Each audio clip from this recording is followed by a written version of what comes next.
ਅੱਜ ਜਿਹੜੀ ਪ੍ਰਮੁੱਖ ਖਬਰ ਸਾਡਾ ਧਿਆਨ ਮੰਗਦੀ ਹੈ, ਇੱਕ ਅੰਟਾਰੀਓ ਦੇ ਵਿੱਚ ਉੱਥੋਂ ਦੇ ਪ੍ਰੀਮੀਅਰ ਡਗ ਫੋਰਡ ਨੇ ਇੱਕ ਮੰਗ ਕੀਤੀ ਆ ਕੈਨੇਡਾ ਦੇ ਪ੍ਰਾਈਮ ਮਿਨਿਸਟਰ ਜਸਟਿਨ ਟਰੂਡੋ ਤੋਂ। ਮੰਗ ਇਹ ਆ ਕਿ ਜਿਹੜੇ ਇੰਟਰਨੈਸ਼ਨਲ ਸਟੂਡੈਂਟ ਆ ਰਹੇ ਆ ਉਹਨਾਂ ਦਾ ਆਉਣਾ ਬੰਦ ਕੀਤਾ ਜਾਵੇ ਕੋਵਿਡ ਕਰਕੇ। ਇਹ ਮੰਗ ਬੜੀ ਅਜੀਬ ਜਿਹੀ ਆ, ਪਹਿਲਾਂ ਕਿਸੇ ਵੀ ਪ੍ਰੋਵਿੰਸ ਦੇ ਪ੍ਰੀਮੀਅਰ ਨੇ ਇੱਦਾਂ ਦੀ ਮੰਗ ਨਹੀਂ ਕੀਤੀ। ਅੰਟਾਰੀਓ ਦੇ ਵਿੱਚ ਬਿਨਾਂ ਸ਼ੱਕ ਇਸ ਵੇਲੇ ਕੋਵਿਡ ਦਾ ਬਹੁਤ ਵੱਡਾ ਪ੍ਰਕੋਪ ਆ, ਬਹੁਤ ਜ਼ਿਆਦਾ ਉੱਥੇ ਕੋਵਿਡ ਫੈਲਿਆ ਆ, ਰੈਸਟ੍ਰਿਕਸ਼ਨਸ ਲੱਗ ਰਹੀਆਂ, ਬਹੁਤ ਕੁਝ ਉੱਥੇ ਹੋਇਆ ਆ। ਪਰ ਇਹ ਮੰਗ ਨੂੰ ਸੁਣ ਕੇ ਸ਼ਾਇਦ ਕੈਨੇਡਾ ਦੇ ਪ੍ਰਾਈਮ ਮਿਨਿਸਟਰ ਜਸਟਿਨ ਟਰੂਡੋ ਵੀ ਥੋੜ੍ਹੇ ਜਿਹੇ ਹੈਰਾਨ ਨੇ। ਅੱਜ ਉਹਨਾਂ ਨੇ ਇਸ ਮਸਲੇ ਦੇ ਉੱਤੇ ਐਡਰੈਸ ਵੀ ਕਰਨਾ, ਇਹਦੇ ਉੱਤੇ ਉਹਨੇ ਗੱਲਬਾਤ ਵੀ ਕਰਨੀ ਹੈ ਕਿ ਜਿਹੜੀ ਰਿਕੁਐਸਟ ਅੰਟਾਰੀਓ ਦੇ ਪ੍ਰੀਮੀਅਰ ਡਗ ਫੋਰਡ ਨੇ ਕੀਤੀ ਆ ਇੰਟਰਨੈਸ਼ਨਲ ਸਟੂਡੈਂਟਸ ਦਾ ਅਰਾਈਵਲ ਰੋਕਣ ਲਈ, ਉਹਨਾਂ ਨੂੰ ਅਰਾਈਵਲ ਸਸਪੈਂਡ ਕਰਨ ਲਈ, ਤਾਂ ਕਿ ਹੋਰ ਜ਼ਿਆਦਾ ਕੋਵਿਡ ਨਾ ਫੈਲ ਸਕੇ। ਅਸਲ ਦੇ ਵਿੱਚ ਇਹ ਉਸ ਰਿਕੁਐਸਟ ਦਾ ਹਿੱਸਾ ਹੈ ਜਿਹਦੇ ਤਹਿਤ ਡਗ ਫੋਰਡ ਅੰਤਰਰਾਸ਼ਟਰੀ ਟਰੈਵਲ ਨੂੰ ਹੋਰ ਜ਼ਿਆਦਾ ਸਖਤ ਕਰਨ ਦੇ ਹੱਕ ਵਿੱਚ ਆ। ਤੁਹਾਨੂੰ ਪਤਾ ਪਹਿਲਾਂ ਹੀ ਫਲਾਈਟਸ ਜਿਹੜੀਆਂ ਬਹੁਤੀਆਂ ਬੰਦ ਆ ਕੈਨੇਡਾ ਦੇ ਵਿੱਚ, ਇੰਡੀਆ ਤੋਂ ਫਲਾਈਟਸ ਬੰਦ ਆ। ਹੋਰ ਜਿਹੜੇ ਲੋਕ ਕਿਸੇ ਦੂਜੇ ਤਰੀਕੇ ਦੇ ਨਾਲ ਦੂਜੇ ਪਰਪਸ ਦੇ ਲਈ ਇੱਥੇ ਆਉਂਦੇ ਆ, ਉਹਨਾਂ ਨੂੰ 3 ਦਿਨ ਦਾ ਹੋਟਲ ਦਾ ਕੁਆਰੰਟੀਨ ਆ, ਉਹਦੇ ਤੋਂ ਬਾਅਦ ਫਿਰ ਘਰ ਚਲੇ ਜਾਂਦੇ ਆ। ਘਰ 15 ਦਿਨ, ਫਿਰ ਉਹਦੇ ਤੋਂ ਬਾਅਦ ਟੈਸਟਿੰਗ ਹੁੰਦੀ ਆ, ਫਿਰ 15 ਦਿਨ ਤੋਂ ਬਾਅਦ ਵੀ 2-3 ਦਿਨ ਕਈ ਵਾਰੀ ਉੱਪਰ ਲੱਗ ਜਾਂਦੇ ਆ, ਅਤੇ ਫਿਰ ਟੈਸਟ ਦਾ ਰਿਜ਼ਲਟ ਕੱਢਦੇ ਆ ਅਤੇ ਫਿਰ ਉਹ ਬਾਹਰ ਆਉਂਦੇ ਆ। ਕਾਫੀ ਸਖਤੀ ਇਸ ਮਾਮਲੇ ਦੇ ਵਿੱਚ ਕੀਤੀ ਗਈ ਹੈ। ਪਰ ਇਹਦੇ ਵਿੱਚ ਥੋੜ੍ਹੇ ਦਿਨ ਪਹਿਲਾਂ ਪ੍ਰੀਮੀਅਰ ਡਗ ਫੋਰਡ ਨੇ ਇੱਕ ਹੋਰ ਰਿਕੁਐਸਟ ਕੀਤੀ ਸੀ। ਪਹਿਲਾਂ ਜਿਹੜੇ ਕੈਨੇਡਾ ਤੋਂ ਬਾਹਰ ਲੋਕ ਦੇਖ ਰਹੇ ਆ ਉਹਨਾਂ ਨੂੰ ਦੱਸ ਦਿੰਦੇ ਆ ਕਿ ਜਿਹੜਾ ਕੈਨੇਡਾ ਆ ਇਹਦਾ ਇੱਕ ਸੂਬਾ ਆ, ਪ੍ਰੋਵਿੰਸ ਆ ਓਨਟਾਰੀਓ, ਜਿਹਦੇ ਵਿੱਚ ਟੋਰਾਂਟੋ ਪੈਂਦਾ, ਬਹੁਤ ਮਸ਼ਹੂਰ ਸ਼ਹਿਰ ਆ। ਉਸ ਸੂਬੇ ਦੇ ਜਿਹੜੇ ਪ੍ਰੀਮੀਅਰ ਆ ਡਗ ਫੋਰਡ, ਉਹਨਾਂ ਨੇ ਮੰਗ ਕੀਤੀ ਆ ਇਹ ਦੋ ਵੱਡੇ ਜਿਹੜੇ ਸ਼ਹਿਰ ਨੇ ਕੈਨੇਡਾ ਦੇ ਵਿੱਚ, ਦੋ ਵੱਡੇ ਸਿਰੇ ਲਾ ਲਓ, ਇੱਕ ਸਿਰੇ ਦੇ ਉੱਤੇ ਟੋਰਾਂਟੋ ਪੈ ਜਾਂਦਾ ਓਨਟਾਰੀਓ ਦੇ ਵਿੱਚ, ਦੂਜੇ ਵਿੱਚ ਬ੍ਰਿਟਿਸ਼ ਕੋਲੰਬੀਆ ਦੇ ਵਿੱਚ ਵੈਨਕੂਵਰ ਪੈ ਜਾਂਦਾ। ਇਹ ਮੰਗ ਡਗ ਫੋਰਡ ਵੱਲੋਂ ਕੀਤੀ ਗਈ ਆ ਉਸ ਸੂਬੇ ਦੇ ਪ੍ਰੀਮੀਅਰ ਵੱਲੋਂ, ਮੁੱਖ ਮੰਤਰੀ ਵੱਲੋਂ। ਹੁਣ ਇਹ ਉਹਨਾਂ ਨੇ ਇੱਕ ਮੰਗ ਥੋੜ੍ਹੇ ਦਿਨ ਪਹਿਲਾਂ ਕੀਤੀ ਆ। ਉਸ ਮੰਗ ਦੇ ਤਹਿਤ ਉਹਨਾਂ ਨੇ ਕਿਹਾ ਕਿ ਇਹ ਸਖਤ ਕੀਤਾ ਜਾਵੇ। ਸਖਤ ਇਸ ਤਰ੍ਹਾਂ ਕੀਤਾ ਜਾਵੇ ਕਿ ਜਿਹੜੇ ਲੋਕ ਲੈਂਡ ਬਾਰਡਰ ਦੇ ਥਰੂ ਕੈਨੇਡਾ ਦੇ ਵਿੱਚ ਐਂਟਰ ਕਰਦੇ ਆ, ਉਹਨਾਂ ਨੂੰ ਵੀ 3 ਦਿਨ ਹੋਟਲ 'ਚ ਰਹਿਣਾ ਜ਼ਰੂਰੀ ਹੋਵੇ। ਅਤੇ ਉਹਦੇ ਨਾਲ ਹੀ ਅੱਜ ਦੂਜੀ ਮੰਗ ਉਹਨਾਂ ਨੇ ਇਹ ਕਰ ਦਿੱਤੀ ਆ। ਪਹਿਲੀ ਮੰਗ ਕੈਨੇਡਾ ਦੇ ਪ੍ਰਧਾਨ ਮੰਤਰੀ ਜਸਟਿਨ ਟਰੂਡੋ ਨੇ ਰਿਜੈਕਟ ਕਰ ਦਿੱਤੀ ਵੀ ਨਹੀਂ, ਇਹ ਜਾਇਜ਼ ਨਹੀਂ ਆ। ਆਸ ਇਸ ਗੱਲ ਦੀ ਆ ਵੀ ਦੂਜੀ ਵੀ ਕਰ ਹੀ ਦੇਣਗੇ ਉਹ, ਪਰ ਕਿਉਂਕਿ ਮੰਗ ਕੀਤੀ ਗਈ ਹੈ, ਇਹਦੇ ਉੱਤੇ ਕਾਰਵਾਈ ਜਿਹੜੀ ਆ ਉਹ ਜ਼ਰੂਰ ਹੋਊਗੀ। ਹੁਣ ਉਹ 3 ਦਿਨ ਦਾ ਕੀ ਚੱਕਰ ਸੀ, ਇੱਕ ਲੂਪ ਹੋਲ ਹੈਗਾ ਕੈਨੇਡਾ ਦੇ ਵਿੱਚ ਐਂਟਰੀ ਦਾ। ਇੱਕ ਤਾਂ ਇਹ ਹੈ ਕਿ ਜਿਹੜਾ ਬੰਦਾ ਜਹਾਜ਼ ਦੇ ਰਸਤੇ ਆ ਗਿਆ, ਉਹਨੂੰ ਫਿਰ 3 ਦਿਨ ਹੋਟਲ ਦੇ ਵਿੱਚ ਜਿਹੜੇ ਸਰਕਾਰ ਨੇ ਦਿੱਤੇ ਆ ਉੱਥੇ ਰਹਿਣਾ ਪਊਗਾ। ਫਿਰ ਉਹਦੇ ਤੋਂ ਬਾਅਦ ਉਹਦੇ 1500-2000 ਜਿੰਨੇ ਵੀ ਡਾਲਰ ਆ ਉਹ ਲੱਗਦੇ ਆ। ਲੋਕ ਕੀ ਕਰਦੇ ਆ, ਬਹੁਤ ਸਾਰੇ ਲੋਕਾਂ ਨੇ ਇਹਨੂੰ ਮਜ਼ਾਕ ਉਡਾ ਦਿੱਤਾ। ਇਹਦਾ ਮਜ਼ਾਕ ਇਸ ਤਰ੍ਹਾਂ ਉਡਾ ਦਿੱਤਾ ਕਿ ਉਹ ਨੇੜੇ ਇੱਥੇ ਆ ਜਾਂਦੇ ਆ ਅਮਰੀਕਾ ਦੇ ਵਿੱਚ, ਜਿਨ੍ਹਾਂ ਕੋਲ ਜਿਹੜੇ ਕੈਨੇਡਾ ਦੇ ਸਿਟੀਜ਼ਨ ਆ ਕਿਸੇ ਵੀ ਅਮਰੀਕਾ ਦੇ ਸ਼ਹਿਰ ਦੇ ਵਿੱਚ ਆ ਸਕਦੇ ਆ, ਉਹ ਜਹਾਜ਼ ਦੇ ਰਾਹੀਂ ਅਮਰੀਕਾ ਆ ਜਾਂਦੇ ਆ। ਅਮਰੀਕਾ ਤੋਂ ਟੈਕਸੀ ਫੜਦੇ ਆ, $200 ਲੱਗਦਾ, ਅਤੇ ਕੈਨੇਡਾ ਆ ਜਾਂਦੇ ਆ। ਅਤੇ ਜਦੋਂ ਉਹ ਕੈਨੇਡਾ ਆਉਂਦਾ, ਜਿਹੜਾ ਲੈਂਡ ਦੇ ਰਾਹੀਂ, ਉਹਨੂੰ ਫਿਰ ਕੁਆਰੰਟੀਨ ਨਹੀਂ ਕਰਨਾ ਪੈਂਦਾ ਹੋਟਲ ਦੇ ਵਿੱਚ। ਵੈਸੇ 15 ਦਿਨ ਕਰਨਾ ਹੀ ਪੈਂਦਾ, ਪਰ ਉਹਨੂੰ ਹੋਟਲ ਦੇ ਵਿੱਚ ਨਹੀਂ ਕਰਨਾ ਪੈਂਦਾ। ਪ੍ਰੀਮੀਅਰ ਡਗ ਫੋਰਡ ਨੇ ਇਹ ਕਿਹਾ ਵੀ ਇਹ ਜਿਹੜਾ ਇੱਕ ਤਰੀਕਾ ਹੈ ਨਾ ਇੱਥੇ ਆਉਣ ਦਾ, ਇਹਨੂੰ ਬੰਦ ਕੀਤਾ ਜਾਵੇ ਕਿ ਜਿਹੜਾ ਚਾਹੇ ਲੈਂਡ ਰਾਹੀਂ ਆਵੇ ਅਤੇ ਚਾਹੇ ਉਹ ਬਾਈ ਏਅਰ ਆਵੇ, ਉਹਦੇ ਉੱਤੇ ਇਹ ਸੇਮ ਰੂਲ ਜਿਹੜਾ ਲੱਗਣਾ ਚਾਹੀਦਾ। ਪਰ ਸਾਡੇ ਪ੍ਰਧਾਨ ਮੰਤਰੀ ਜਸਟਿਨ ਟਰੂਡੋ ਦਾ ਕਹਿਣਾ ਆ ਕਿ ਜਿਹੜਾ ਬੰਦਾ ਵੀ ਲੈਂਡ ਬਾਰਡਰ ਰਾਹੀਂ ਆਉਂਦਾ, ਉਹਦੇ ਬਾਰੇ ਅਸੀਂ ਦੱਸਣਾ ਚਾਹੁੰਦੇ ਹਾਂ ਕਿ ਉਹ ਪਹਿਲਾਂ ਉੱਥੇ ਟੈਸਟ ਹੁੰਦਾ US ਦੇ ਵਿੱਚ। ਉਹਦਾ ਪਿਛਲੇ 3 ਦਿਨਾਂ ਦੇ ਵਿੱਚ ਜਦੋਂ US ਦੇ ਵਿੱਚ ਆਇਆ, ਉਹਦਾ ਟੈਸਟ ਹੁੰਦਾ, ਉੱਥੇ ਉਹਦਾ ਟੈਸਟ ਨੈਗੇਟਿਵ ਆਉਣਾ ਚਾਹੀਦਾ, ਫਿਰ ਉਹਨੂੰ ਆਉਣ ਦਿੱਤਾ ਜਾਂਦਾ। ਫਿਰ ਇੱਥੇ ਆ ਕੇ ਉਹਦਾ ਫਿਰ ਟੈਸਟ ਕੀਤਾ ਜਾਂਦਾ। ਉਹਦੇ ਤੋਂ ਬਾਅਦ ਉਹਨੂੰ 2 ਹਫ਼ਤੇ ਦੇ ਲਈ ਫਿਰ ਕੁਆਰੰਟੀਨ ਕਰਨਾ ਪੈਂਦਾ। 2 ਹਫ਼ਤੇ ਦੇ ਬਾਅਦ ਵਿੱਚ 8 ਦਿਨ ਦੇ ਬਾਅਦ ਉਹਦਾ ਫਿਰ ਟੈਸਟ ਹੁੰਦਾ। ਜਿੱਦਣ ਉਹਦਾ ਕੁਆਰੰਟੀਨ ਖਤਮ ਹੁੰਦਾ, ਉਦੋਂ ਉਹਨੂੰ ਫਿਰ ਟੈਸਟ ਕੀਤਾ ਜਾਂਦਾ। ਕਹਿਣ ਦਾ ਮਤਲਬ ਅਸੀਂ, ਔਰ ਜਿਹੜਾ ਬੰਦਾ ਇਸ ਰੂਲ ਨੂੰ ਤੋੜ ਰਿਹਾ ਆ, ਉਹਦੇ ਕੌਨਸੀਕੁਐਂਸਿਸ ਸਖਤ ਨੇ, ਉਹਦੇ ਉੱਤੇ ਸਖਤੀ ਦੇ ਨਾਲ ਕਾਰਵਾਈ ਕੀਤੀ ਜਾ ਰਹੀ ਹੈ। ਸੋ ਉਹਨਾਂ ਨੇ ਜਿਹੜੀ ਪਹਿਲੀ ਅਪੀਲ ਕੀਤੀ, ਉਹਨੂੰ ਪ੍ਰਧਾਨ ਮੰਤਰੀ ਨੇ ਠੁਕਰਾ ਦਿੱਤਾ। ਹੁਣ ਅੱਜ ਜਿਹੜੀ ਨਵੀਂ ਉਹਨਾਂ ਨੇ ਅਪੀਲ ਕੀਤੀ ਆ, ਅੱਜ ਸਵੇਰੇ, ਇਹਦੇ ਤੋਂ ਪਹਿਲਾਂ ਇੱਕ ਸੈਪਰੇਟ ਸਵੇਰੇ ਪ੍ਰੈਸ ਕਾਨਫਰੰਸ ਸੀਗੀ ਜਿਹੜੀ ਪ੍ਰਧਾਨ ਮੰਤਰੀ ਦੀ, ਉਹਦੇ ਵਿੱਚ ਮਤਲਬ ਉਹਨਾਂ ਨੇ ਕਿਹਾ ਵੀ ਜਿਹੜੀ ਪਹਿਲਾਂ ਲੈਟਰ ਆਈ ਸੀ ਉਹਨਾਂ ਨੂੰ, ਉਸ ਲੈਟਰ ਦੇ ਵਿੱਚ ਇਹ ਲੈਂਡ ਬਾਰਡਰ ਦੇ ਉੱਤੇ ਹੋਟਲ ਦੀ ਸ਼ਰਤ ਲਾਉਣ ਦੀ ਗੱਲ ਤਾਂ ਸੀਗੀ, ਪਰ ਸਟੂਡੈਂਟਾਂ ਨੂੰ ਬੈਨ ਕਰਨ ਦੀ ਗੱਲ ਨਹੀਂ ਸੀ ਕਿ ਇਹਨਾਂ ਨੂੰ ਕਿਸੇ ਤਰ੍ਹਾਂ ਬੰਦ ਕਰ ਦਿੱਤਾ ਜਾਵੇ। ਹੁਣ ਇਹ ਇੰਟਰਨੈਸ਼ਨਲ ਸਟੂਡੈਂਟਸ, ਉਹ ਕਹਿੰਦੇ ਇੱਕ ਜਿਹੜੀ ਵੱਡੀ ਇੱਕ ਇਹਦੇ ਨਾਲ ਜਿਹੜੀ ਐਂਟਰੀ ਹੁੰਦੀ ਆ, ਉਹ ਇੱਕ ਵੱਡੀ ਸਮੱਸਿਆ ਆ ਕੋਵਿਡ ਦੇ ਕਰਕੇ। ਇਸ ਕਰਕੇ ਇਹਨਾਂ ਨੂੰ ਬੰਦ ਕਰ ਦਿੱਤਾ ਜਾਵੇ। ਸੋ ਜਿਹੜੀ ਇਹ ਚਿੱਠੀ ਲਿਖੀ ਗਈ ਆ, ਇਹਦੇ ਵਿੱਚ ਜਿਹੜੇ ਫੈਡਰਲ ਕਾਊਂਟਰ ਪਾਰਟਸ ਆ, Ontario health minister Christine Elliot ਤੇ ਦੂਜੇ ਜਿਹੜੇ ਹੈਗੇ ਆ ਸੋਲਿਸਿਟਰ ਜਨਰਲ ਉੱਥੇ ਦੇ, ਉਹਨਾਂ ਨੇ ਇਹ ਡਿਮਾਂਡ ਕੀਤੀ ਆ ਕਿ ਇਮੀਡੀਏਟ ਐਕਸ਼ਨ ਲਿਆ ਜਾਵੇ ਜਿਹੜਾ ਨਿਆਗਰਾ, ਵਿੰਡਸਰ, ਸਾਰਨੀਆ ਤੇ ਬਰੁਕਵਿਲ, ਇਹਨਾਂ ਬਾਰਡਰਸ ਦੇ ਉੱਤੇ ਇੱਕ ਸਖਤ ਐਕਸ਼ਨ ਲਿਆ ਜਾਵੇ, ਭਾਵ ਇੱਥੇ ਰੋਕਿਆ ਜਾਵੇ ਲੋਕਾਂ ਨੂੰ, ਤਾਂ ਕਿ ਜਿਹੜੇ ਨਵੇਂ ਵੇਰੀਐਂਟ ਆ ਇੱਥੇ ਆ ਰਹੇ ਉਹਨਾਂ ਤੋਂ ਬਚਿਆ ਜਾ ਸਕੇ ਕੋਵਿਡ-19 ਤੋਂ।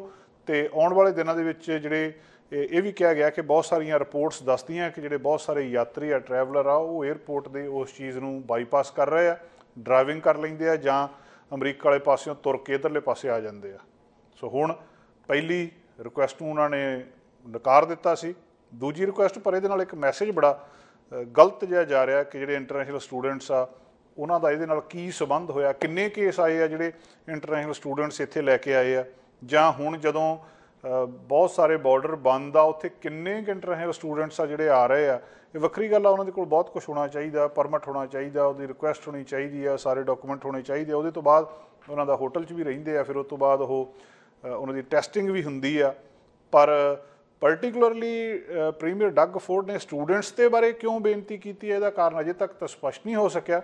ਕਿਹਾ ਤਾਂ ਇਹੀ ਜਾ ਰਿਹਾ ਕਿ ਕੋਵਿਡ ਕਰਕੇ, ਪਰ ਕੋਵਿਡ ਦਾ ਕਿੰਨਾ ਕੁ ਡਾਟਾ ਸਾਡੇ ਕੋਲ ਉਪਲਬਧ ਆ ਕਿ ਜਿਹੜਾ ਸਟੂਡੈਂਟਸ ਇੱਥੇ ਲੈ ਕੇ ਆਏ ਜਾਂ ਦੂਜੇ ਕਿੰਨੇ ਕੁ ਲੈ ਕੇ ਆਏ ਆ, ਟਰੈਵਲਰ ਜਿਹੜੇ ਲੈਂਡ ਬਾਰਡਰ ਵਾਲੇ ਆ ਉਹ ਕਿੰਨੇ ਕੁ ਆ।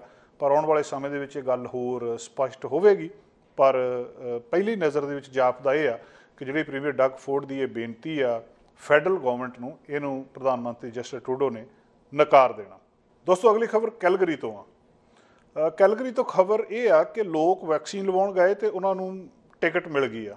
ਟਿਕਟ ਕਾਹਦੀ ਮਿਲ ਗਈ ਆ ਕਿ ਉਹਨਾਂ ਨੇ ਪਾਰਕਿੰਗ ਦੇ ਜਿਹੜੇ ਰੂਲਸ ਆ ਉਹਨੂੰ ਵਾਇਓਲੇਟ ਕੀਤਾ। ਵੈਕਸੀਨੇਸ਼ਨ ਦੇ ਜਿੱਥੇ ਜਿੱਥੇ ਵੀ ਕਈ ਥਾਵਾਂ ਦੇ ਉੱਤੇ ਲੱਗ ਰਹੀ ਆ, ਉੱਥੇ ਉੱਥੇ ਕਈ ਤਰ੍ਹਾਂ ਦੀਆਂ ਸਮੱਸਿਆਵਾਂ ਆ ਰਹੀਆਂ। ਕੈਲਗਰੀ ਦੇ ਵਿੱਚ ਇੱਕ ਸਮੱਸਿਆ ਆਈ ਆ ਕਿ ਪਿਛਲੇ ਦਿਨਾਂ ਦੇ ਵਿੱਚ ਵਾਕ-ਇਨ ਵੈਕਸੀਨੇਸ਼ਨ ਉੱਥੇ ਕੀਤੀ ਗਈ ਸੀ ਟੈਲਿਸ ਕਨਵੈਨਸ਼ਨ ਸੈਂਟਰ ਦੇ ਵਿੱਚ, ਜਿੱਥੇ ਕਿ 40 ਸਾਲ ਤੋਂ ਉੱਪਰ ਵਾਲੇ ਜਿਹੜੇ ਅਲਬਰਟਾ 'ਚ ਰਹਿਣ ਵਾਲੇ ਆ ਉਹ ਉੱਥੇ ਜਾ ਕੇ ਵੈਕਸੀਨ ਲਵਾ ਸਕਦੇ ਸੀ। ਪਹਿਲੇ ਦਿਨ ਉੱਥੇ ਲੋਕਾਂ ਨੂੰ 5 ਘੰਟੇ ਕਈਆਂ ਨੂੰ ਉਡੀਕਣਾ ਪਿਆ ਲਾਈਨ ਦੇ ਵਿੱਚ, ਫਿਰ ਜਾ ਕੇ ਉਹਨਾਂ ਨੂੰ ਉੱਥੇ ਵੈਕਸੀਨ ਮਿਲੀ। ਤੇ ਉਹ ਵੈਕਸੀਨ ਤਾਂ ਮਿਲੀ ਆ, ਪਰ ਹਫ਼ਤਾ ਪਹਿਲਾਂ ਉਹਨਾਂ ਨੂੰ ਇੱਕ ਜਿਹੜੀ ਉਹਦੇ ਤੋਂ ਹਫ਼ਤਾ ਬਾਅਦ ਹੁਣ ਉਹਨਾਂ ਨੂੰ ਇੱਕ ਪਾਰਕਿੰਗ ਟਿਕਟ ਵੀ ਮੇਲ ਦੇ ਵਿੱਚ ਆ ਗਈ ਹੈ। ਇਹ ਗੱਲ ਉਹਨਾਂ ਨੂੰ ਬੜੀ ਨਿਰਾਸ਼ ਕਰ ਰਹੀ ਹੈ ਵੀ ਅਸਲ ਦੇ ਵਿੱਚ ਹੋਇਆ ਕਿ ਅਸੀਂ ਵੈਕਸੀਨ ਲਵਾਉਣ ਗਏ ਹਾਂ, ਕਾਰ ਪਾਰਕਿੰਗ ਵਾਲੀ ਜਗ੍ਹਾ ਦੇ ਉੱਤੇ ਪਾਰਕ ਕੀਤੀ ਆ ਤੇ 1-2 ਦਿਨ ਪਹਿਲੇ ਉਹਨਾਂ ਨੂੰ ਟਿਕਟਾਂ ਮਿਲਣੀਆਂ ਸ਼ੁਰੂ ਹੋ ਗਈਆਂ। ਉਹ ਕਹਿੰਦੇ ਸਾਨੂੰ ਨਹੀਂ ਸੀ ਪਤਾ ਉੱਥੇ ਦੇ ਪਾਰਕਿੰਗ ਦੇ ਕੀ ਨਿਯਮ ਆ। ਉਹ ਕਹਿੰਦੇ ਇੰਨਾ ਪਤਾ ਸੀ ਵੀ ਜਿਹੜੀ ਉੱਥੇ ਫ੍ਰੀ ਪਾਰਕਿੰਗ ਆ, ਜਿਹੜੀ ਕੈਲਗਰੀ ਪਾਰਕਿੰਗ ਅਥਾਰਟੀ ਆ, ਅਸਲ ਦੇ ਵਿੱਚ ਉਹਨੇ ਉੱਥੇ 90 ਮਿੰਟ ਦੀ ਫ੍ਰੀ ਪਾਰਕਿੰਗ ਦਿੱਤੀ ਸੀ ਕਿ 90 ਮਿੰਟ ਤੁਸੀਂ ਕਾਰ ਫ੍ਰੀ ਪਾਰਕ ਕਰ ਸਕਦੇ ਆ, ਤੇ ਲੋਕਾਂ ਨੂੰ ਲੱਗ ਗਏ ਉੱਥੇ 5-5 ਘੰਟੇ। ਇਹਦੇ ਵਿੱਚ ਲੋਕਾਂ ਦਾ ਕਸੂਰ ਕੋਈ ਨਹੀਂ ਸੀ। ਦੂਜੀ ਗੱਲ ਇਹ ਦੱਸਦੇ ਆ ਉੱਥੇ ਕਿ ਜਿਹੜੀ ਇਸ ਵੈਕਸੀਨੇਸ਼ਨ ਸੈਂਟਰ ਦੇ ਉੱਤੇ ਪੂਰੇ ਕੈਨੇਡਾ ਦੇ ਵਿੱਚ ਸਮੱਸਿਆ ਆਈ ਆ ਕਮਿਊਨੀਕੇਸ਼ਨ ਦੀ। ਕਿਹਾ ਇਹ ਗਿਆ ਸੀ ਕਿ ਤੁਸੀਂ ਆਪਣੀ ਲਾਇਸੈਂਸ ਪਲੇਟ ਨੂੰ, ਲਾਇਸੈਂਸ ਪਲੇਟ ਨੰਬਰ ਜਿਹੜਾ ਆ ਉਹਨੂੰ ਪਾਰਕ ਪਲੱਸ ਦੇ ਉੱਤੇ ਉੱਥੇ ਪਾਓ, ਤੇ ਉਹਦੇ ਤੋਂ ਬਾਅਦ ਫਿਰ ਤੁਸੀਂ 90 ਮਿੰਟ ਤੱਕ ਤੁਹਾਨੂੰ ਟਿਕਟ ਨਹੀਂ ਮਿਲ ਸਕਦੀ, ਪਾਰਕਿੰਗ ਫ੍ਰੀ ਆ। ਉਹ ਕਹਿੰਦੇ ਬਹੁਤ ਸਾਰੇ ਲੋਕਾਂ ਨੇ ਕਿਹਾ ਵੀ ਸੀ ਐਗਜ਼ੈਕਟਲੀ ਉਹੀ ਕੀਤਾ ਜੋ ਸਾਨੂੰ ਕਿਹਾ ਗਿਆ ਸੀ। ਕਾਰ ਪਾਰਕ ਕੀਤੀ, ਉਹਦੇ ਤੋਂ ਬਾਅਦ ਲਾਇਸੈਂਸ ਪਲੇਟ ਨੰਬਰ ਉਹਦੇ ਵਿੱਚ ਪਾਇਆ, ਤੇ ਉਹਦੇ ਬਾਵਜੂਦ ਵੀ ਸਾਨੂੰ ਜਿਹੜੀ ਆ ਟਿਕਟ ਮਿਲ ਗਈ। ਸੋ ਇੱਕ ਤਾਂ ਹੋ ਸਕਦਾ ਕਿ ਉਹਨਾਂ ਨੇ ਬਹੁਤੇ ਲੋਕ ਜਿਹੜੇ ਸੀਗੇ ਉਹ ਜ਼ਿਆਦਾ ਦੇਰ ਉੱਥੇ ਖੜ੍ਹੇ ਰਹੇ। ਐਸਟਰਾਜ਼ੈਨੇਕਾ ਦੀ ਵੈਕਸੀਨ ਉੱਥੇ ਮਿਲਦੀ ਸੀ ਤੇ 5-5 ਘੰਟੇ ਲੱਗ ਗਏ, ਤੇ ਹੁਣ $40 ਦੀ ਘੱਟੋ ਘੱਟ $40 ਦੀ ਟਿਕਟ ਆਈ ਹੈ। ਤੇ ਹੁਣ ਉਹਨਾਂ ਨੂੰ ਸਮਝ ਨਹੀਂ ਆ ਰਿਹਾ ਵੀ ਇਹਨੂੰ ਕਿਸੇ ਤਰ੍ਹਾਂ ਡਿਸਪਿਊਟ ਕੀਤਾ ਜਾਵੇ ਜਾਂ ਕੀ ਕੀਤਾ ਜਾਵੇ। ਔਰ ਜਦੋਂ ਜਿਹੜੀ ਕੈਲਗਰੀ ਪਾਰਕਿੰਗ ਅਥਾਰਟੀ ਆ ਉਹਦੇ ਨਾਲ ਸੰਪਰਕ ਕੀਤਾ, ਉਹ ਦੱਸਦੇ ਵੀ ਅਸੀਂ 1239 ਪਾਰਕਿੰਗ ਟਿਕਟ ਦਿੱਤੀਆਂ ਪਿਛਲੇ ਦਿਨਾਂ ਦੇ ਵਿੱਚ, ਸਿਰਫ ਟੈਲਿਸ ਕਨਵੈਨਸ਼ਨ ਸੈਂਟਰ ਦੇ ਨੇੜੇ ਤੇੜੇ 19 ਤੋਂ 25 ਅਪ੍ਰੈਲ ਦੇ ਵਿੱਚ ਸਿਰਫ ਟੈਲਿਸ ਕਨਵੈਨਸ਼ਨ ਸੈਂਟਰ 'ਚ। ਉਹਦੇ 'ਚੋਂ ਕਹਿੰਦੇ 1156 ਟਿਕਟਾਂ ਤੇ ਉਹ ਸੀ ਜਿਨ੍ਹਾਂ ਨੇ ਆਪਣੇ ਆਪ ਨੂੰ ਰਜਿਸਟਰ ਹੀ ਨਹੀਂ ਕੀਤਾ ਲਾਇਸੈਂਸ ਪਲੇਟ ਤੇ। ਹੁਣ ਸਮੱਸਿਆ ਕੀ ਸੀ ਵੀ ਲੋਕ ਉੱਥੇ ਫ੍ਰੀ ਪਾਰਕਿੰਗ ਸਮਝ ਰਹੇ ਕਿ ਪਾਰਕਿੰਗ ਫ੍ਰੀ ਆ, ਭਾਵੇਂ ਉਹਨਾਂ ਨੂੰ 90 ਮਿੰਟ ਦੇ ਲਈ ਹੈਗੀ ਆ ਜਾਂ ਉਹਨਾਂ ਨੂੰ ਉਨੇ ਚਿਰ 'ਚ ਹੀ ਉਹ ਜਿਹੜਾ ਸ਼ਾਟ ਮਿਲ ਜਾਣਾ ਸੀ। ਪਰ 1239 ਦੇ ਵਿੱਚੋਂ 1156 ਨੇ ਤਾਂ ਰਜਿਸਟਰ ਹੀ ਨਹੀਂ ਕੀਤਾ ਉੱਥੇ ਵੀ ਫ੍ਰੀ ਆ, ਤੇ ਇਹਦਾ ਮਤਲਬ ਰਜਿਸਟਰ ਕਰਨ ਦੀ ਵੀ ਲੋੜ ਨਹੀਂ। 83 ਟਿਕਟਾਂ ਉਹ ਦਿੱਤੀਆਂ ਗਈਆਂ ਜਿਹੜੇ ਲੋਕ 90 ਮਿੰਟ ਤੋਂ ਜ਼ਿਆਦਾ ਉੱਥੇ ਰਹੇ ਆ। ਮਸਲਾ ਕਮਿਊਨੀਕੇਸ਼ਨ ਦਾ ਆਇਆ। ਕੈਲਗਰੀ ਪਾਰਕਿੰਗ ਅਥਾਰਟੀ ਕਹਿ ਰਹੀ ਆ ਕਿ ਅਸੀਂ ਉੱਥੇ ਲਾਇਸੈਂਸ ਜਿਹੜੀ ਇਹ ਰਿਕੁਆਇਰਮੈਂਟ ਸੀਗੇ ਇਹਦੇ ਸਾਈਨ ਡਿਸਪਲੇ ਕੀਤੇ ਸੀ, ਤੇ ਸਟਾਫ ਸਾਡਾ ਉੱਥੇ ਸੀ। ਸਟਾਫ ਨੂੰ ਕਿਹਾ ਗਿਆ ਸੀ ਕਿ ਤੁਸੀਂ ਭਾਈ ਸਾਰਿਆਂ ਨੂੰ ਕਹਿਣਾ ਆ ਵੀ ਇਹ 90 ਮਿੰਟ ਦੀ ਪਾਰਕਿੰਗ ਫ੍ਰੀ ਆ, ਰਜਿਸਟਰ ਕਰਨਾ ਜ਼ਰੂਰੀ ਆ। ਲੋਕ ਕੀ ਇਹਦੇ ਵਿੱਚ ਕਹਿ ਰਹੇ ਆ ਕਿ ਸਾਨੂੰ ਇਹ ਗੱਲ ਕਮਿਊਨੀਕੇਟ ਨਹੀਂ ਕੀਤੀ ਗਈ ਵੀ ਉੱਥੇ ਰਜਿਸਟਰ ਕਰਨਾ ਜ਼ਰੂਰੀ ਹੈ। ਸਾਨੂੰ ਸੀਗਾ ਕਿ ਵੈਕਸੀਨ ਲਵਾਉਣ ਆਏ ਆ ਤੇ ਫ੍ਰੀ ਪਾਰਕਿੰਗ ਆ, ਤੇ ਰਜਿਸਟਰ ਕਰਨ ਦੀ ਲੋੜ ਨਹੀਂ। ਸੋ ਇਹ ਇੱਕ ਬਹੁਤ ਵੱਡੀ ਕੈਲਗਰੀ ਦੇ ਵਿੱਚ ਇਸ ਵੇਲੇ ਸਮੱਸਿਆ ਬਣੀ ਆ ਕਿ ਆ ਪਿਛਲੇ 1-2 ਦਿਨਾਂ ਦੇ ਵਿੱਚ ਜਿਨ੍ਹਾਂ ਨੇ ਪਿਛਲੇ ਹਫ਼ਤੇ ਉੱਥੇ ਵੈਕਸੀਨ ਲਵਾਈ ਸੀ ਉਹਨਾਂ ਨੂੰ ਬਹੁਤ ਸਾਰੀਆਂ ਟਿਕਟ ਸਾਰੀਆਂ ਲੋਕਾਂ ਦੇ ਵਿੱਚ ਨਿਰਾਸ਼ਾ ਆ। ਖਾਸ ਕਰਕੇ ਜਿਹੜੀਆਂ ਇੰਨੀਆਂ ਵੱਡੀਆਂ ਟਿਕਟ ਸਿਰਫ ਇੱਕ ਥਾਂ ਦੇ ਉੱਤੇ ਜਿਹੜੀਆਂ ਦਿੱਤੀਆਂ ਗਈਆਂ ਟੈਲਸ ਕਨਵੈਨਸ਼ਨ ਸੈਂਟਰ ਦੇ ਵਿੱਚ, ਉਹਦੇ ਲਈ ਲੋਕਾਂ ਦੇ ਵਿੱਚ ਨਿਰਾਸ਼ਤਾ ਆ। ਦੋਸਤੋ, ਕੋਵਿਡ ਸੰਬੰਧੀ ਮਾਮਲੇ ਜਿੱਦਾਂ ਵੱਧ ਰਹੇ ਆ ਬਹੁਤ ਸਾਰੀਆਂ ਥਾਵਾਂ ਦੇ ਉੱਤੇ, ਬ੍ਰਿਟਿਸ਼ ਕੋਲੰਬੀਆ ਦੇ ਵਿੱਚ ਸਰੀ ਦੇ ਸਕੂਲਾਂ ਦੇ ਵਿੱਚ ਇਹ ਮਾਮਲੇ ਬਹੁਤ ਵੱਧ ਰਹੇ ਆ। ਕਿਹਾ ਇਹ ਜਾ ਰਿਹਾ ਹੈ ਕਿ ਸਰੀ ਦੇ ਸਕੂਲ ਪਹਿਲਾਂ ਹੀ ਬਹੁਤ ਭੀੜ ਆ ਇੱਥੇ, ਓਵਰ ਕਰਾਊਡਡ ਆ, ਅਤੇ ਉਸ ਵੇਲੇ ਜਦੋਂ ਸਰਕਾਰ ਦੇ ਨਿਯਮ ਉਸ ਤਰ੍ਹਾਂ ਦੇ ਨੇ, ਸਕੂਲ ਖੁੱਲ੍ਹੇ ਆ ਅਤੇ ਖਤਰਾ ਪੂਰਾ ਬਣਿਆ ਆ। ਜਿਹੜੀਆਂ ਖੋਜਾਂ ਦੱਸਦੀਆਂ ਹੁਣ ਤੱਕ ਦੀਆਂ ਜਾਂ ਜਿੰਨਾ ਡਾਟਾ ਸਾਹਮਣੇ ਆਉਂਦਾ ਵੀ ਜਿਹੜੇ ਬੱਚੇ ਆ ਉਹਨਾਂ ਨੂੰ ਇਹ ਕੁਛ ਨਹੀਂ ਕਹਿੰਦਾ ਕਰੋਨਾ, ਉਹਨਾਂ ਨੂੰ ਇੰਨੇ ਜ਼ਿਆਦਾ ਕੇਸਿਸ ਬੱਚਿਆਂ ਦੇ ਵਿੱਚ ਦੇਖਣ ਨੂੰ ਨਹੀਂ ਮਿਲੇ ਪੂਰੇ ਵਿਸ਼ਵ ਦੇ ਵਿੱਚ ਹੀ। ਸੋ ਮੰਨ ਲਿਆ ਜਾਂਦਾ ਕਿ ਬੱਚੇ ਜਿਹੜੇ ਇਹਦੇ ਤੋਂ ਸੁਰੱਖਿਅਤ ਨੇ, ਇਸ ਕਰਕੇ ਸਰਕਾਰ ਜਿਹੜੀ ਸਕੂਲ ਖੋਲ੍ਹ ਰਹੀ ਆ। ਦੂਜੀ ਗੱਲ ਹੋ ਕੀ ਰਿਹਾ ਕਿ ਹੁਣ ਇੱਕ ਘਰ ਦੇ ਵਿੱਚ ਕਈ ਪੀੜ੍ਹੀਆਂ ਰਹਿ ਰਹੀਆਂ। ਜੇ ਸਰੀ ਦੀ ਗੱਲ ਕੀਤੀ ਜਾਵੇ, ਕਈ ਪੀੜ੍ਹੀਆਂ ਰਹਿੰਦੀਆਂ। ਜੇ ਉਹ ਬੱਚੇ ਨੂੰ ਨਹੀਂ ਹੋ ਰਿਹਾ, ਉਹ ਬੱਚਾ ਦੂਜੇ ਨੂੰ ਤਾਂ ਕਰ ਸਕਦਾ ਨਾ। ਇਹ ਖਤਰੇ ਨੂੰ ਜਿਹੜਾ ਖਤਰਾ ਬਹੁਤ ਆ। ਦੂਜਾ, ਟੀਚਰ ਜਿਹੜੇ ਪੜ੍ਹਾਉਂਦੇ ਆ ਉਹਨਾਂ ਦੇ ਕਿੰਨੇ ਚਾਂਸਸ ਆ ਇਸ ਲਪੇਟ ਦੇ ਵਿੱਚ ਆਉਣ ਦੇ। ਇਸ ਮੰਗ ਨੂੰ ਲੈ ਕੇ ਸਰੀ ਟੀਚਰ ਐਸੋਸੀਏਸ਼ਨ ਨੇ ਅੱਜ ਇੱਕ ਕਾਰਾਵਾਨ ਲੈ ਕੇ ਉਹ ਇਕੱਠੇ ਹੋ ਕੇ ਨਿਕਲੇ ਆ ਅਤੇ ਸਾਰੇ MLAਆਂ ਦੇ ਕੋਲ ਗਏ ਆ, ਜਿੱਥੇ ਜਾ ਕੇ ਉਹਨਾਂ ਨੇ ਇਹ ਗੱਲਬਾਤ ਕੀਤੀ ਆ ਕਿ ਸਾਡੀਆਂ ਗੱਲਾਂ ਨੂੰ ਸੀਰੀਅਸਲੀ ਲਿਆ ਜਾਵੇ, ਇਹਨੂੰ ਸੇਫਟੀ ਨੂੰ ਇੰਪਰੂਵ ਕੀਤਾ ਜਾਵੇ ਸਕੂਲਾਂ ਦੇ ਵਿੱਚ ਜਿੱਥੇ ਵੀ ਕੋਵਿਡ-19 ਦੇ ਹੌਟ ਸਪੌਟ ਆ।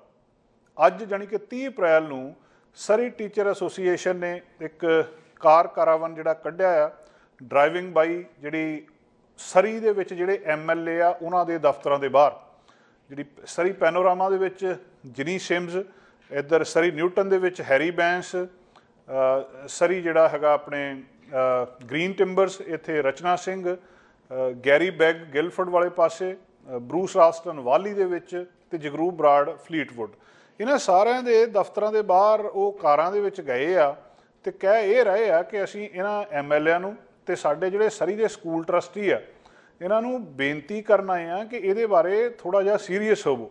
ਉਹ ਕਹਿੰਦੇ ਅਸੀਂ ਬੇਨਤੀ ਕਰਦੇ ਹਾਂ ਕਿ ਇਹਦੇ ਲਈ ਬਹੁਤ ਜਲਦੀ ਐਕਟ ਕਰੋ, ਜੇ ਤੇ ਐਕਸ਼ਨ ਜਿਹੜਾ ਬਹੁਤ ਜਲਦੀ ਹੋਣਾ ਚਾਹੀਦਾ ਸਟਾਫ ਦੀ ਸੇਫਟੀ ਦੇ ਲਈ ਅਤੇ ਸਟੂਡੈਂਟ ਦੀ ਸੇਫਟੀ ਦੇ ਲਈ, ਕਿਉਂਕਿ ਜਿੰਨੇ ਹੌਟ ਸਪੌਟ ਆ, ਜਿੱਥੇ ਸਭ ਤੋਂ ਵੱਧ ਕੋਵਿਡ ਆ, ਉਹ ਇੱਥੇ ਆ।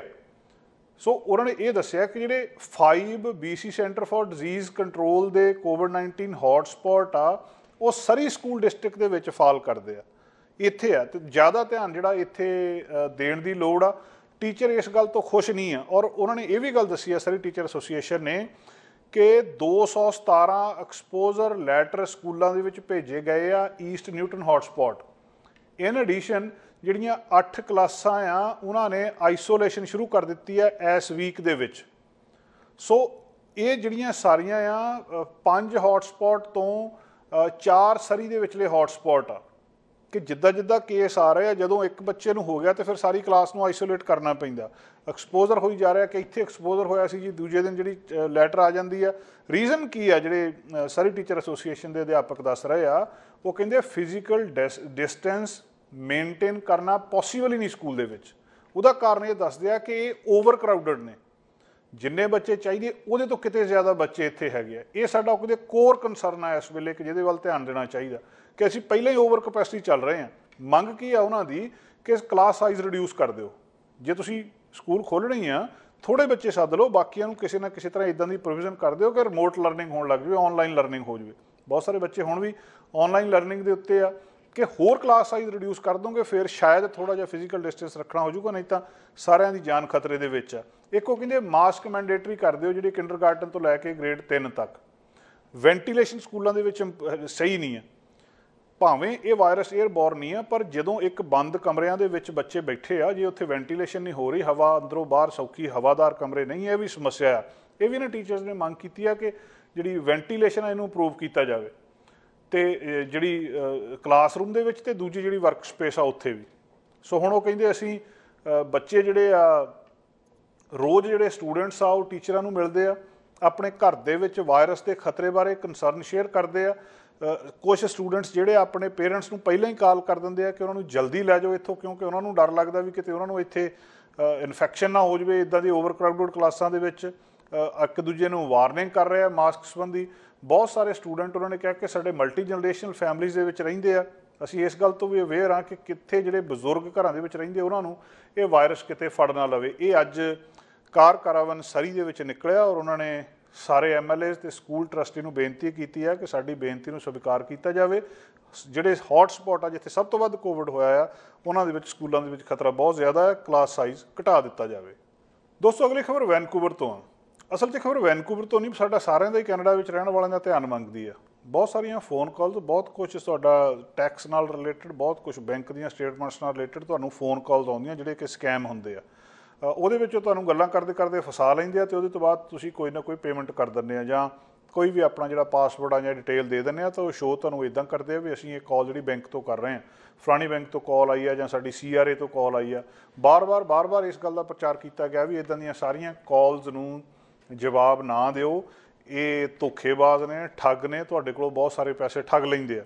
ਔਰ ਇਹ ਬਾਰ-ਬਾਰ ਇਹ ਅਪੀਲ ਕਰਦੇ ਜੇ ਸਾਨੂੰ ਪਤਾ ਹੋਣ ਦੇ ਬਾਵਜੂਦ ਵੀ ਉਹਨਾਂ ਦੀਆਂ ਗੱਲਾਂ ਇੰਨੀਆਂ ਚੰਗੀਆਂ ਹੁੰਦੀਆਂ ਆ, ਇਹ ਸੁਣਨ ਨੂੰ ਇੰਨੀਆਂ ਚੰਗੀਆਂ ਲੱਗਦੀਆਂ ਕਿ ਤੁਸੀਂ ਉਹਨਾਂ ਦੇ ਅੜਿੱਕੇ ਆ ਜਾਂਦੇ ਹੋ ਅਤੇ ਉਹਨਾਂ ਦੀਆਂ ਗੱਲਾਂ ਦੇ ਵਿੱਚ ਫਸ ਜਾਂਦੇ ਹੋ ਪਤਾ ਹੋਣ ਦੇ ਬਾਵਜੂਦ ਵੀ। ਬਹੁਤ ਸਾਰੀਆਂ ਕਮਿਊਨਿਟੀ ਦੇ ਵਿੱਚ ਖਬਰਾਂ ਆਈਆਂ ਜਿੱਥੇ ਉਹਨਾਂ ਨੇ ਫੋਨ ਕੀਤਾ ਕਿ ਇੰਨੇ ਪੈਸੇ ਸਾਡੇ ਅਕਾਊਂਟ ਦੇ ਵਿੱਚ ਜਾ ਕੇ ਜਮ੍ਹਾਂ ਕਰਾ ਕੇ ਆਓ। ਚੰਗੇ ਭਲੇ ਲੋਕ ਜਿਹੜੇ ਆ ਉਹ ਫਿਰ ਫੋਨ ਹੋਲਡ ਕਰਕੇ ਉੱਥੇ ਜਾ ਕੇ ਇੰਨੇ ਪੈਸੇ ਉਹਨਾਂ ਦੇ ਅਕਾਊਂਟ ਦੇ ਵਿੱਚ ਜਾ ਕੇ ਬੈਂਕ 'ਚ ਪਾ ਕੇ ਆਏ। ਡਰ ਦਿੱਤਾ ਜਾਂਦਾ ਵੀ ਜੇ ਤੁਸੀਂ ਇੱਦਾਂ ਨਾ ਕੀਤਾ ਤਾਂ ਪੁਲਿਸ ਆ ਜਾਣੀ ਆ, ਤੁਹਾਡੇ ਟੈਕਸ ਰਹਿੰਦਾ ਹੈ, ਤੁਹਾਡਾ ਹੋਰ ਕੋਈ ਬੈਲੈਂਸ ਰਹਿੰਦਾ ਹੈ, ਤੁਸੀਂ ਜਾ ਕੇ ਕੰਮ ਕਰਕੇ ਆਓ। ਇਸ ਮਾਮਲੇ ਦੇ ਵਿੱਚ ਇੱਕ ਨਵਾਂ ਕੇਸ ਸਾਹਮਣੇ ਆਇਆ ਵੈਨਕੂਵਰ ਦੇ ਵਿੱਚ। ਇੱਕ ਬਜ਼ੁਰਗ ਔਰਤ, ਉਹਨੂੰ ਇਸ ਤਰ੍ਹਾਂ ਗੱਲਾਂ ਦੇ ਵਿੱਚ ਵਰਗਲਾ ਲਿਆ ਕਿਸੇ ਨੇ ਕਿ ਉਹ $20,000 ਉਹਨੇ UK ਨੂੰ ਜਿਹੜਾ ਭੇਜ ਦਿੱਤਾ ਅਤੇ ਬਾਅਦ ਦੇ ਵਿੱਚ ਉਹਨੂੰ ਰੋਕ ਲਿਆ ਗਿਆ, ਫੜ ਲਿਆ ਗਿਆ, ਉਹ ਰਿਕਵਰ ਕਰ ਲਿਆ ਗਿਆ। 96 ਸਾਲ ਮਾਤਾ ਦੀ ਉਮਰ ਦੱਸਦੇ ਆ ਅਤੇ ਉਹਨੂੰ ਫੋਨ ਦੇ ਉੱਤੇ ਕਿਸੇ ਨੇ ਕੰਟੈਕਟ ਕੀਤਾ ਅਤੇ ਕੰਟੈਕਟ ਕਰਕੇ ਹੌਲੀ ਹੌਲੀ ਕਨਵਿੰਸ ਕਰ ਲਿਆ ਕਿ ਤੂੰ ਜਿਹੜੇ 20,000 ਦੇ ਨੋਟ ਆ ਇਹਨਾਂ ਨੂੰ ਲੁਕਾ ਕੇ 2 ਕਿਤਾਬਾਂ ਦੇ ਵਿੱਚ ਪਾ ਕੇ UK ਦੇ ਇੱਕ ਐਡਰੈਸ ਦੇ ਉੱਤੇ ਭੇਜ ਦੇ। ਅਤੇ ਉਹ ਜਦੋਂ ਬਾਅਦ ਦੇ ਵਿੱਚ ਪਤਾ ਲੱਗਿਆ ਵੀ ਇਹ ਉਹਦੇ ਇੱਕ ਰਿਸ਼ਤੇਦਾਰ ਨੇ, ਉਹਦੇ ਅਸਲ 'ਚ ਨੈਫਿਊ ਨੂੰ ਜਦੋਂ ਇਹ ਪਤਾ ਲੱਗਿਆ ਵੀ ਇਹ ਕੁਛ ਹੋਣ ਲੱਗਿਆ ਅਤੇ ਉਹਨੇ ਪੁਲਿਸ ਨਾਲ ਸੰਪਰਕ ਕੀਤਾ। ਬਾਅਦ ਦੇ ਵਿੱਚ ਅਜੀਬ ਕੇਸ ਸਾਹਮਣੇ ਆਇਆ ਕਿ UK ਨੂੰ ਉਹ ਔਰਤ $20,000 ਕਿਤਾਬਾਂ ਦੇ ਵਿੱਚ ਪਾ ਕੇ ਭੇਜ ਰਹੀ ਸੀ। ਇੱਕ ਨਹੀਂ, ਕਈ ਇੱਦਾਂ ਦੇ ਫਰਾਡ ਆਉਂਦੇ ਆ। ਸੋ ਕੈਸ਼, ਔਰ ਇਹ ਤੁਸੀਂ ਸੋਚ ਸਕਦੇ ਹੋ ਕਿ ਜਦੋਂ ਸਾਨੂੰ ਇੱਦਾਂ ਦੀ ਕੋਈ ਖਬਰ ਮਿਲਦੀ ਹੈ ਤਾਂ ਸਾਡੇ ਧਿਆਨ ਦੇ ਵਿੱਚ ਸਿੱਧੀ ਗੱਲ ਆਉਂਦੀ ਹੈ ਵੀ ਇੱਦਾਂ ਕਿਉਂ ਕੀਤਾ, ਇੱਦਾਂ ਵੀ ਕੋਈ ਕਰਦਾ ਹੁੰਦਾ, ਇੱਦਾਂ ਨਹੀਂ ਕਰਨਾ ਚਾਹੀਦਾ ਸੀ ਉੱਥੇ। ਪਰ ਇਹ ਤੁਸੀਂ ਇਹ ਦੇਖ ਲਓ ਕਿ ਉਹਨਾਂ ਦੀਆਂ ਗੱਲਾਂ ਕਿੰਨੀਆਂ ਕਨਵਿੰਸਿੰਗ ਆ ਕਿ ਤੁਹਾਨੂੰ ਉਹ ਕਨਵਿੰਸ ਕਰ ਲੈਂਦੇ ਆ। ਲੰਡਨ ਦੇ ਵਿੱਚ ਕੈਨੇਡੀਅਨ ਐਮਬੈਸੀ ਦੇ ਨਾਲ ਵੀ ਇਸ ਮਾਮਲੇ ਦੇ ਵਿੱਚ ਸੰਪਰਕ ਕੀਤਾ ਗਿਆ ਅਤੇ ਉਸ ਔਰਤ ਦਾ $20,000 ਜਿਹੜਾ ਡਾਲਰ ਸੀ ਉਹ ਵਾਪਸ ਆ ਗਿਆ, ਉਹਨੂੰ ਮਿਲ ਗਿਆ। ਅੱਜ ਕੱਲ੍ਹ ਇਹ ਟੈਕਸ ਭਰਨ ਦੀ ਅੱਜ ਆਖਰੀ ਜਿਹੜੀ ਤਰੀਕ ਆ, ਇਹਦੇ ਤੋਂ ਬਾਅਦ ਕਈ ਤੁਹਾਨੂੰ ਜਿਹੜੀਆਂ ਤੁਸੀਂ ਉਹ ਕਰਦੇ ਆ ਉਹਦੀਆਂ ਕਾਲਸ ਆਉਣੀਆਂ ਕਿ ਇੰਨਾ ਟੈਕਸ ਰਹਿੰਦਾ, ਇੰਨਾ ਟੈਕਸ ਰਹਿੰਦਾ। ਉਸ ਮਾਮਲੇ ਦੇ ਵਿੱਚ ਵੀ ਜਿਹੜੇ ਫਰਾਡ ਕਰਨ ਵਾਲੇ ਇਹਨਾਂ ਤੋਂ ਬਚੋ। ਕੋਈ ਵੀ ਇੱਦਾਂ ਦੀ ਕੋਈ ਗੱਲਬਾਤ ਤੁਹਾਨੂੰ ਮਿਲਦੀ ਆ ਕੋਈ ਇੱਦਾਂ ਦੀ ਤਾਂ ਤੁਸੀਂ 604 717 3321 ਇਹ ਵੈਨਕੂਵਰ ਪੁਲਿਸ ਦਾ ਨੰਬਰ ਆ, 604 717 3321। ਇਸ ਨੰਬਰ ਦੇ ਉੱਤੇ ਤੁਸੀਂ ਕਾਲ ਕਰਕੇ ਦੱਸ ਸਕਦੇ ਹੋ ਤਾਂ ਕਿ ਇੱਦਾਂ ਦੇ ਸਕੈਮਰਾਂ ਤੋਂ ਬਚਿਆ ਜਾ ਸਕੇ। ਸਾਡਾ ਹਰ ਇੱਕ ਪ੍ਰੋਗਰਾਮ ਦੇਖਣ ਤੇ ਸਾਡੇ ਨਾਲ ਜੁੜਨ ਲਈ ਸਬਸਕ੍ਰਾਈਬ ਕਰੋ ਚੈਨਲ ਪੰਜਾਬੀ ਤੇ ਨੋਟੀਫਿਕੇਸ਼ਨ ਲਈ ਬੈਲ ਆਈਕਨ ਵਾਲੇ ਬਟਨ ਤੇ ਕਲਿੱਕ ਕਰੋ।